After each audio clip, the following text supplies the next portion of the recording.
បាទសួស្តីបងប្អូនអរគ្នាប្រហែលថ្ងៃនេះគឺខ្ញុំជួបច្រើនមែនតើជួបច្រើនជាមួយនឹងកញ្ចក់រថយន្តដែលគេធ្វើឲ្យរៀលធ្វើឲ្យចេញជើងសឡើងអីចឹងបងប្អូនអរគ្នាដោយរថយន្ត Ford នេះចឹងគឺ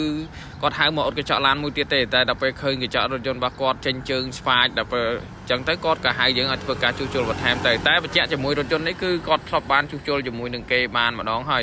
ប្រើរយៈពេលត្រឹមតែកន្លះឆ្នាំក៏ស្រាប់តែវាចេញជើងមកចេញសចាំងចឹងវានឹងរៀលទៅមុខទៀតឥឡូវនេះយើងមកកែនេះបងប្អូនកែហើយអញ្ចឹងវាលែងរៀលទៅមុខទៀតហើយអញ្ចឹងបញ្ជាក់បើសិនជាបងប្អូនត្រូវការជាងជំនាញនិងបទពិសោធន៍បងប្អូនអាចតាក់ទងតារាបាននេះជាប្រភេទរថយន្ត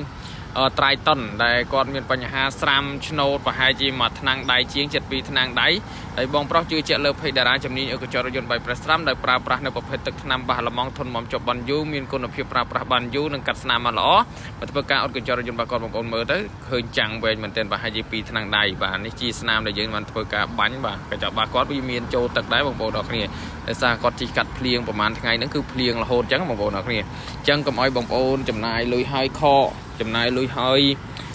មានអារម្មណ៍ថាខកចិត្តបងប្អូនអាចច្រាស់ទៅយកភេទតារាជំនាញកញ្ចក់រថយន្តបៃប្រេសស្រាំមកធ្វើការអត់កញ្ចក់រថយន្តបងប្អូនធានាជូនលើការប្រើប្រាស់ទឹកថ្នាំបងប្អូនគឺប្រើមួយដឹងមួយហើយមិនងាយនឹងរៀនមិនងាយនឹងដើរទៅមុខទៀតទេប្រភេទកញ្ចុំបែបឆ្នោតដូចបែបកញ្ចុំបែបនេះគឺយើងប្រើប្រាស់រាប់ឆ្នាំបងប្អូន4 5 6 7ឆ្នាំអត់ទៅណាទេបងប្អូនអរគ្នាបាទយើងទៅមើលអំពីលទ្ធផលទាំងអស់គ្នាតើវាបានប្រមាណភាគរយបានខ្ញុំថាជាងកញ្ចក់មិនមែនចេះតែយើងហៅធ្វើទេយើងត្រូវមើលអំពីគុណភាពគុណសម្បត្តិរបស់គាត់បាទការជួសជុលរបស់គាត់បាទនេះជាស្នាមដែលយើងបានធ្វើការជួសជុលហើយវាលែងឃើញចាំងភ្លឺវែងឆ្វាយដូចមុនហើយបើយើងមើលស្របសាច់យើងឃើញតែស្អីតទីទូអញ្ចឹងបងប្អូនអរគ្នាបាទជាមួយនឹងជំនាញនិងបទពិសោធន៍នៃការជួសជុលកញ្ចក់រថយន្តនេះគឺយើងធ្វើរាប់ពាន់រាប់ម៉ឺនឡានណាបងប្អូនបាទអរគុណច្រើនសម្រាប់ការគាំទ្របើសិនជាបងប្អូនឆានមកខ្ញុំអត់ឃើញមានការឆ្លើយតបបងប្អូនក៏អាច call តាមរយៈលេខទូរស័ព្ទបានដែរព្រោះដោយសារពេលខ្លះខ្ញុំកំពុងតែធ្វើការជិះម៉ូតូកន្លែងហ្នឹងគឺខ្ញុំសូមអធិស្ឋានផងដែរបងបាទអរគុណច្រើន